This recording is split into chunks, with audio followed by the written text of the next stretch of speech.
Hello class, welcome.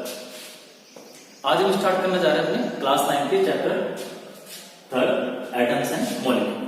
ठीक है, one by one हम डिस्कस करते चले जाएंगे अपने टॉपिक्स को। तो सबसे पहले हमें जान लेते हैं कि एटम्स एंड मॉलिक्यूल क्या है। अगर मैं आज के टाइम की बात करूं तो एटम्स क्या होते हैं, वो सबसे छोटा पार्टिकल्स जो जिसको मैटर को ब्रेक करने में जो स्मॉलेस्ट पार्टिकल में जाएंगे। मॉलिक्यूल्स क्या होते हैं, उन दोनों एटम्स को चिपका दो तो आपका क्या बन जाएगा, मॉलिक्यूल्स बन जाएगा। इनको हम पर्टिकुलर डिफाइन करेंगे यहाँ पर, समझिए। ठीक है, तो सबसे पहले हम इसकी हिस्ट्री जान लेते हैं कि एटम से जो वर्ड ये आए कहां से। उसके बाद जो मॉडर्न जो डेफिनेशन है, किसके थ्रू हम इसकी डेफिनेशन अब हम यहाँ पे पढ़ेंगे, वो भी हम जानेंगे। तो अगर मैं बात करूं यहाँ पर, अगर मैं एटम्स की बात करूं, ठीक है, अगर मैं आपको एटम्स कहूं तो जो एटम है वो सबसे पहले जो हमारे दिया था, वो दिया था हमारे इंडियन फिलोसफर ने।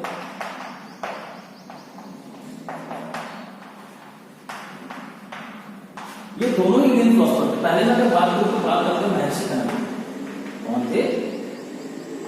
महर्षि कनद। इन्होंने सबसे पहले कॉन्सेप्ट लेकर के आए थे कि कोई भी ब्रह्मांड में कोई भी चीज है, एनी सब्सटेंस, एनी मैटर, कोई भी, आप चाहे चौक ले लो, गोल्ड ले लो, उस टाइप की जो भी चीजें रहेंगी, पेड़ पौधे, इंसान, मनुष्य, वो किस चीज से बने हैं। अगर आप उनको तोड़ते चले जाओगे तो एक टाइम आप ऐसे पार्टिकल में पहुंचोगे जिसको उन्होंने नाम दिया परमाणु। क्या नाम दिया इन्होंने? परमाणु। उन्होंने कहा कि ये वो पार्टिकल है, अब आप इससे ज्यादा फर्दर इसको डिवाइड नहीं कर सकते। ठीक है, तो जो स्मॉलेस्ट पार्टिकल्स नाम था उन्होंने उसको क्या नाम दिया? परमाणु। ठीक है, इसके बाद एक और इंडियन फिलोसफर आए जिनका नाम था बाबूदा भट्टाचार्य। इन्होंने भी इसी थ्योरी को आगे बढ़ाते हुए कहा कि भाई चलो ठीक है, आप कह रहे परमाणु, लेकिन वो ये कह रहे हैं कि परमाणु जो मैटर बना वो किससे मिलकर के बना? परमाणु से। इन्होंने इसमें एक चीज और जोड़ दी कि जरूरी नहीं कि सारे के सारे जो स्मॉलेस्ट एटम्स हैं या जिन्हें हम उस समय नाम दे रहे थे परमाणु, वो सिंगली एग्जिस्ट करते हैं। उन्होंने क्या कहा कि वो क्या कंबाइन एग्जिस्ट करते हैं। तो बस इन्होंने एक नई चीज दे दी, कंबाइन एटम, और यहां से वर्ड आ गया, इन्होंने तो कंबाइन बोल दिया और यहां से वर्ड हमारे पास आ गया मॉलिक्यूल। ठीक है, और जो अब हम जो मॉडर्न जो पढ़ते हैं वो हम पढ़ते हैं Dalton atomic theory. Dalton atomic theory. फिर इन्होंने, अब जो हम पढ़ रहे हैं डाल्टन एटॉमिक थ्योरी, इन्होंने क्या कहा, इसी वर्ड को बोल दिया कि भाई जो कोई भी मैटर है, made up of smallest particle. अब इन्होंने परमाणु को हटा करके क्या बोल दिया? एटम। जो हम आगे पढ़े, और उन्होंने यही कहा था कि परमाणु जरूरी नहीं कि सिंगली एग्जिस्ट करते हो, क्या है, कंबाइंड स्टेट में भी हो सकते हैं। तो उन्होंने उसको क्या नाम दिया? तो अब हम जो स्टार्टिंग करते हैं एटम्स का, जो एक बेस पॉइंट है, बेस थ्योरी है, वो क्या आ जाती है हमारे पास? Dalton atomic theory. ठीक है, तो ये भी पढ़ेंगे और ये चीजें अब हम वन बाय वन करते चलाते हैं। तो सबसे पहले इन्हीं चीज को देखते हुए हमने 5 लॉज रखे हैं, वो आपके क्लास 11th में, और आपके जो 9th में है वो आपके पास 2 लॉज। फिर मैं आपको 3 लॉ बताऊंगा। इन लॉज से हमें क्या मिलता है कि मैटर किससे जो मैटर है वो किस, जो एटम्स है उसकी क्या प्रॉपर्टीज है, वो केमिकली कैसे बिहेव करता है, ये हम वन बाय वन लॉज में करेंगे। तो पहले हम यहाँ पे तीनों लॉ आज हमारे टॉपिक से लॉज ऑफ केमिकल कॉम्बिनेशन का, उनको डिस्कस करते हैं। ठीक है, तो ये तो आपकी हिस्ट्री। अब हम चलते हैं अपने नेक्स्ट टॉपिक पे, ये है हमारे पास। ठीक है, पहले इसकी डेफिनेशन लिख दूंगा। अगर मैं लिखूं तो क्या हो जाएगा? All matter is made up of, अगर मैं डिफाइन करूं इसको तो क्या हो जाएगा? All matter is made up of smallest particles, made up of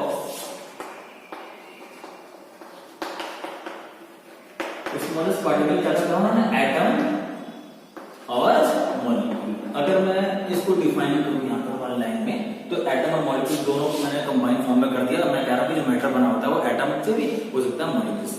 तो हमारी डेफिनेशन होगी, तो नेक्स्ट टॉपिक करेंगे। चलो आज के अपने टॉपिक को आगे बढ़ाते हैं। तो हम स्टार्ट करते हैं जो मेन टॉपिक हमारा लॉज ऑफ केमिकल कॉम्बिनेशंस। ठीक है, लॉज ऑफ केमिकल कॉम्बिनेशंस में जो 3 इंपॉर्टेंट लॉज है जो हमारे पास यहाँ पर है, एक चीज ध्यान देना, मैं आपको तीनों बताऊंगा, लेकिन जो ये थर्ड स्टार्टिंग में बता रहा हूँ ये क्लास 11th का कॉन्सेप्ट है। ठीक है, तो अभी जो 9th के स्टूडेंट्स हैं, अगर वो मेरी वीडियोस देख रहे हैं तो वो इस टॉपिक को नहीं उतारे, क्योंकि आपके एनसीईआरटी में ये नहीं दे रहे हैं। ठीक है, लेकिन समझ देने से मैं आपको समझा दूंगा। क्लियर ना? तो सबसे पहले अगर मैं बात करूं laws of conservation of mass, फिर मैं बात करूंगा लॉज ऑफ कांस्टेंट प्रोपोर्शन, फिर लॉज ऑफ मल्टीपल प्रोपोर्शन। जो laws of conservation of mass ये क्या कहता है कि अगर आप किसी भी चीज को लेकर के कोई रिएक्टेंट को लेकर कोई प्रोडक्ट बना रहे हैं तो जो मास होगा वो कांस्टेंट रहेगा, वो चेंज नहीं होगा, वो कंजर्व रहेगा। देखो कंजर्व, इसको मैं सिंपल वे में समझाता हूँ आपको। ये आपका फिर एक जगह रहा था law of conservation of energy. हम कहना क्या चाहते हैं कि जो हमारे अर्थ है, जो पृथ्वी है, इसी के अंदर ही सब कुछ है। अगर आप कोई चीज पैदा करो तो भी अर्थ के अंदर, कोई चीज अगर डिस्ट्रॉय करो, बर्बाद करो तो भी अर्थ के अंदर हो। तो बाहर से कोई चीज नहीं आ रही है, बाहर से कोई एनर्जी नहीं आ रही है, एनर्जी आपकी अर्थ में ही है। जैसे कि अगर मैं बात करूं इलेक्ट्रिसिटी, इलेक्ट्रिक एनर्जी, तो अब इलेक्ट्रिक एनर्जी को अगर मैं एक्सप्लेन करूं तो वो कहने का मतलब कंजर्व एनर्जी। आपने किया क्या, पहले से हमारे नदियां बह रही थी, आपने जो रिवर की काइनेटिक एनर्जी को इलेक्ट्रिक एनर्जी में कन्वर्ट कर दिया। आप कन्वर्ट कर रहे हो, कोई अलग चीज पैदा नहीं कर रहे हो, वो ऑलरेडी पहले एग्जिस्ट करती थी हमारी अर्थ क्लस्टर में। तो हम क्या कहना चाह रहे हैं, वो कंजर्व करते हैं।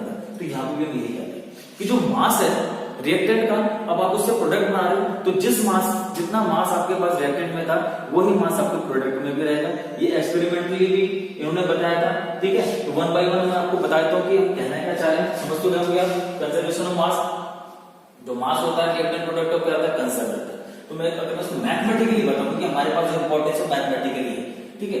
तो अगर मैं कोई भी इक्वेशंस यहाँ पे लिख रहा हूं, ठीक है, स्मॉल सी स्मॉल डी, ये हमारा रिएक्टेंट साइड हो गया। क्या हो गया, ये रिएक्टेंट। जिस चीज को लेकर के हम अपने केमिकल इक्वेशंस रिएक्शन स्टार्ट करते हैं उसको बोलते हैं रिएक्टेंट। जो चीज हमें बाद में मिलती है उसे हम क्या कहते हैं, प्रोडक्ट। और ये दो हो गए हमारे प्रोडक्ट।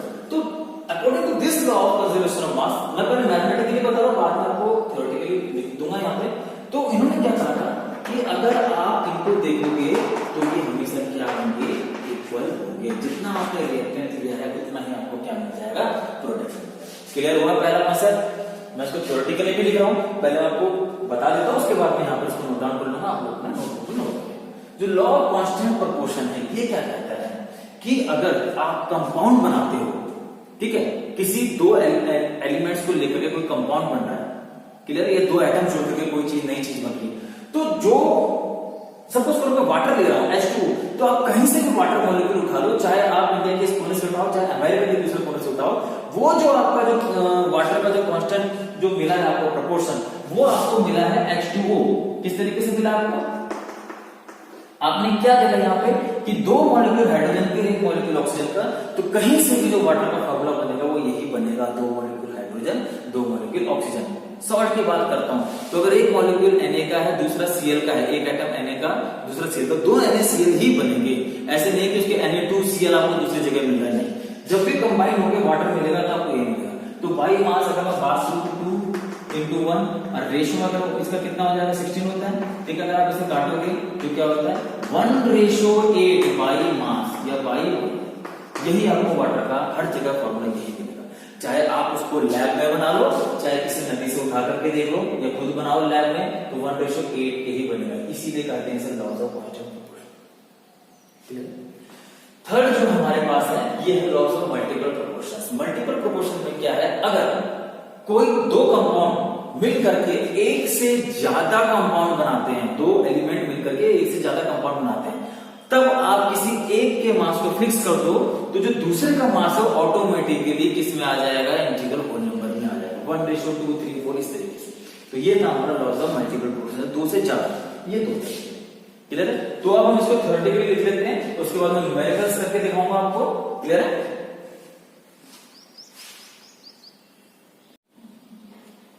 तो मैंने यहाँ पे डेफिनेशंस लिख दी हैं, आप नोट डाउन कर लेना से, कि जैसे मैंने आपको बताया था कि matter is nether created not destroyed, ठीक है। तो या आप इसकी ये वाली डेफिनेशन लिखो, या हम ये वाली भी दिखा सकते हैं। The law of conservation of mass means that the total mass of product is equal to the total mass of reactant, जैसे मैंने मैथमेटिकली आपको समझाया, ठीक। यहाँ पर मैंने जैसे भी आपको बताया था कि chemical compound always consist of the same element combined together in the same proportions. जो वाटर है ऐसे नहीं कि यहाँ पे H2O बन रहा है, कहीं और कुछ बनेगा, नहीं। आप कहीं भी जाओ, आप उसको चाहे नेचुरली बना दो या फिर आप उसके लेबोरेटरी में बना दो आर्टिफिशियली, लेकिन फॉर्मूला कांस्टेंट प्रोपोर्शन H2O ही रहेगा, चेंज नहीं होगा। थर्ड वन मैंने आपको बताया था क्या होता है कि अगर आप दो से ज्यादा कंपाउंड बनाते हो, किसी एक का मार्क्स फिक्स कर देते हो, तो जो दूसरा है वो automatically simple whole number ratio में आ जाएगा। मैं यहाँ पे एग्जांपल से समझाता हूँ। मैं नाइट्रोजन ऑक्सीजन को कंबाइन कर रहा हूँ, तो हो सकता है कि नाइट्रोजन ऑक्सीजन कंबाइन करके तो N2O बना ले, NO बना ले, N2O3 बना ले, NO2 बना ले, N2O5। मैं यहाँ पे नाइट्रोजन का फिर देखो कि कितना हो गया, 14 होता है, यहाँ पे 2 है, 28 हो गया, यहाँ पर 14, यहाँ पर 28, यहाँ पर 14 और यहाँ पर 28, ठीक है ना। मास ऑफ नाइट्रोजन का है। मास ऑफ ऑक्सीजन का बोलते हैं सिंगल है वो 16, ये सिंगल है, ये 3 है, 48 हो जाएगा, ये 2 है, 32 हो जाएगा, ये 5 है, 80 हो जाएगा, ठीक है ना क्लास। ये मास ऑफ ऑक्सीजन है। मैं फिक्स कर लेता हूं। मैंने कहा अगर आप किसी एक के मास को फिक्स कर दोगे तो दूसरे के मास क्या हो जाएगा, सिंपल वॉल्यूम रेशियो में। मैं फिक्स नाइट्रोजन करता हूं तो मैं काम करता हूं 14 कर देता हूं। ये भी 14, ये भी 14, ये 14, ये 14 और ये 14। तो जब ये 14 ये आधा करा तो इसका आधा हो जाएगा। जब ये 14 तो ये कितना ही रहेगा, ये चेंज नहीं। जब मैंने 14 करा तो आधा करा तो ये भी आधा हो जाएगा। कितना हो जाएगा ऑक्सीजन का 24, ठीक है। जब ये 42 चेंज नहीं करना है, ये जब मैंने आधा करा तो उसका आधा कितना हो जाएगा, और उसको काट के 8 से पूरा पूरा कर देता है। ये देखो 1:2 रेशियो 8 3 जा 8 4 जा 8 5 जा। तो देखो सिंपल होल नंबर 1 2 3 4 5। अब ये किसी से नहीं करते तो समझ में आया ये लॉ क्या था, इजी लॉ है। अगर एक के मास को फिक्स करोगे तो दूसरा क्या हो जाएगा, सिंपल होल नंबर रेशियो। तो ये हुई बात हमारी theoretical laws of chemical combinations. जब कोई दो चीजें जुड़ती हैं तो कौन कौन से नियम उन पे लागू हो जाते हैं, किन तरीकों से वो आपस में जुड़ेगा, तो ये होते हैं इसके लॉज। जिसमें 5 लॉज हैं जो आपके पास सिर्फ अभी 9th क्लास में 2 हैं। आप हायर क्लासेस में 11th में पढ़ोगे और 2 लॉज और आते हैं आपके पास, वो अभी मैं आपको नहीं बता रहा हूँ वीडियो में, क्योंकि हमारे यहाँ पे सिर्फ 2 से ही काम है। मैं एक न्यूमेरिकल सॉल्व कर देता हूँ एनसीईआरटी का। आई होप आपके टॉपिक बिल्कुल समझ में आ जाएगा। चलते हैं न्यूमेरिकल की तरफ। तो यहाँ पर मैंने क्वेश्चंस लिखा है, इसमें मेरे को बताते हैं न्यूमेरिकल है। Sodium carbon react with ethanol acid to form sodium ethanoate CO2 carbon dioxide and water. ये 3 चीजें मिल रही हैं, बन रही हैं प्रोडक्ट किससे, इन दोनों रिएक्शन से। इन एन एक्सपेरिमेंट, जो एक्सपेरिमेंट होता है ये वैल्यूज हमें देती है कि sodium carbon 5.3 gram, ethanoic acid 6 gram, sodium ethanoate 8.2 gram, carbon dioxide 2.2 gram and water 0.9 ग्राम, ठीक है। ये सारी चीजें हमें दे दी। So that this data verify the laws of conservation of mass। बताइए कि ये जो डाटा दे रखा है ये law of conservation of mass को वेरीफाई करता है, ठीक है। हमें तो क्या करना है, रिएक्टर प्रोडक्ट का सम करके देख लेना है। अगर इक्वल आ गए दोनों साइड तो मैं बोलता हूँ yes it verified, yes verified. अगर नहीं है तो does not follow the conservation of law of conservation of मास, वही करके देख लेते हैं। अगर मैं बात करूं रिएक्टेंट की, रिएक्टेंट साइड, रिएक्टेंट साइड की अगर मैं बात करूं तो क्या क्या तरीके थे मेरे पे, सोडियम कार्बोनेट और एसिटिक एसिड, ये देखिए। और अगर मैं बात करूं प्रोडक्ट साइड की, यहां मुझे क्या क्या दे रहा है, सोडियम इथेनॉइड, CO2 और वाटर, ये 3 चीजें हैं। चलो इनके मास लिख लेते हैं। सोडियम कार्बोनेट का अगर मैं देखूं तो कितना आ रहा है 5.3 ग्राम। इथेनिक एसिड का कितना दे देगा 6 ग्राम प्लस 6 ग्राम। आगे चलते हैं, सोडियम 8.2 ग्राम, कार्बन डाइऑक्साइड का दे रखा है 2.2 ग्राम और इसका दे रखा है 0.9 ग्राम। चलो ये मैंने according to the questions values रख दी। अब मैं इनको सम करके देखता हूं। इन दोनों को अगर आप ऐड करोगे तो 5 and 6 11.3 ग्राम आता है ना कैसे करके। और ये अगर मैं इनको देखूं तो देखो ये 2.2 है, 0.9 है। आप इन सबको ऐड करोगे तो 8 और 2 10, 2 और 2 4, 9 2 11, एक इधर आ जाएगा, ये हो जाएगा 11 पॉइंट। और अपने इसे सॉल्व कर सकते हैं। ये कितना है 11.3 ग्राम। ये क्या आ गया इक्वल। इट मींस दैट जब ये दोनों के दोनों बराबर आ गए, reactant is equal to product sides, this verified the laws of conservation of. ये क्या करता है, laws of conservation of mass को वेरीफाई। क्लियर है। तो आई होप आपके न्यूमेरिकल भी समझ में आ गया होगा, ठीक है। टॉपिक्स भी क्लियर है, फुल क्लास। Thank you.